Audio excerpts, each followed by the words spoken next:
Okay, we're starting to get into the meat of this a little bit. I want you to turn to page 58 in your textbook, which will hopefully start looking like that.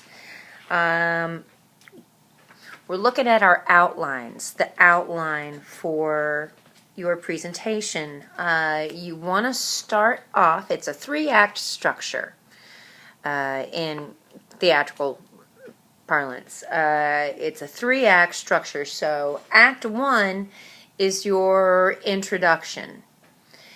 And you want to start off with a hook. You want to hook them in.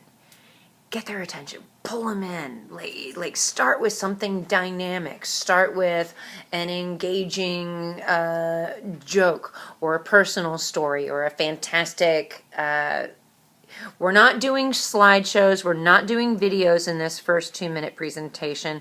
Don't worry about media for this. We'll get into medias and slideshows and all of that stuff later. For now, just think about your ideas and your outline. So you want to start off with a compelling hook, and that can be any number of things.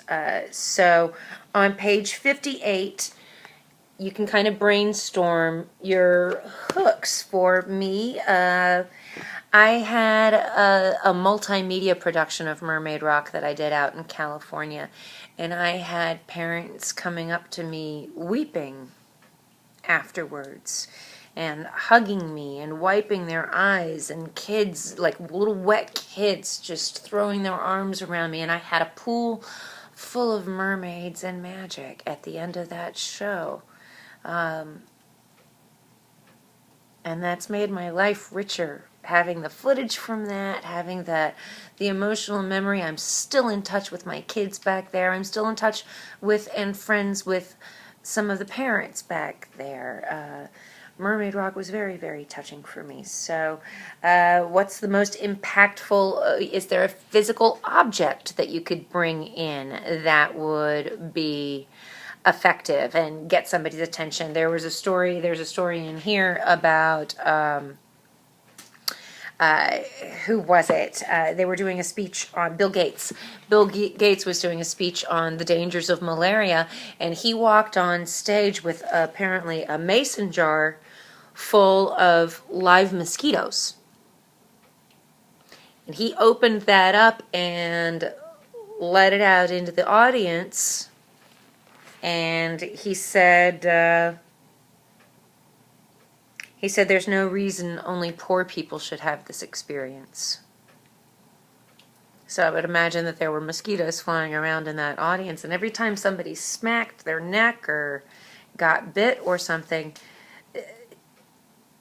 it was making a very distinctive point. And he was able to raise an extraordinary amount of money to help with malaria, help protect people from malaria.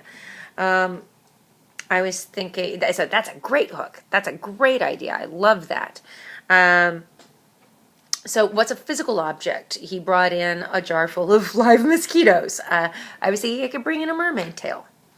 I could bring in my antique sound system with the cassette player on it and all of the rust and give a demonstration of how poorly it works. What is the most, okay, this is another thing you need to brainstorm. What's an impactful visual image that you could use? Is there a really dynamic photo that communicates well? Yeah, a picture's worth 1,000 words. Use them if you can. Not yet on the 2-minute presentation, but in the future. Is there a video? Is there a picture that you could use?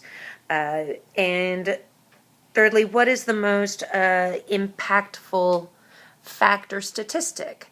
Sometimes just a really alarming statistic can be like, okay, in the acting industry, there is 90% unemployment at any given time. People think that actors make all this money.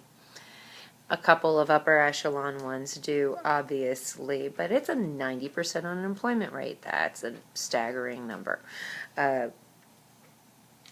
So what kind of impactful statistic might you have at your disposal? So we're moving from there to page 62. You should fill this out as well, page 62. What is your, okay, so after the introduction of your hook and your preview statement, you are going to move into Act 2, your body, the main points that you want to make, and you want to limit it to 3 for right now. You're going to come out, just write a bunch of them as you're brainstorming. Pick your 3 most impactful supporting evidence or statements. And then you are going to go to Act 3, your conclusion. You're going to have your summary statement, and then you're going to have your call to action. What do you want them to do? I also like to call this a button. You might hear me say, how can you put a button on it? How do you put a cherry on top? How can you put a bow on it and make it pretty? So on my page 62, my call to action is invest in this business, hire my team to do a show for you, or a party, or a clinic. Next, you want to ask, how will you keep your audience accountable for this action? Can you pass around a oh,